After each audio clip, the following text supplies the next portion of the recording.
কুমিল্লায় সাম্প্রতিক বন্যায় ক্ষতিগ্রস্ত কৃষকদের মালিক সিডসের পক্ষ থেকে সবজির বীজ বিতরণ করা হয়েছে। বৃহস্পতিবার বুড়িচং উপজেলার ভরাসার গ্রামে মালিক সিডসের পক্ষ থেকে অন্তত ৬০০ কৃষকের মাঝে উপহার হিসেবে সবজির বীজ বিতরণ করা হয়।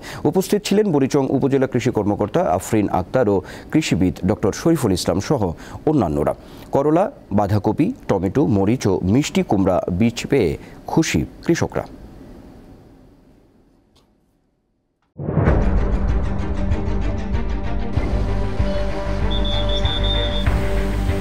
পুরো ঘরে আমার মালামাল সহ একবারে চাপা দিয়ে লইয়া পুড়ে গেছে। এটা মুখে বল দেখবে যাবে না যে রাস্তা কতটুক দিয়ে ভাঙছে।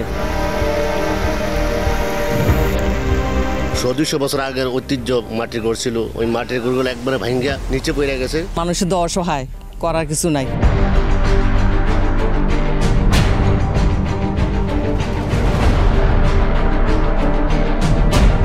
দীপ্ত সংবাদ, সবার আগে, জনস্বার্থ।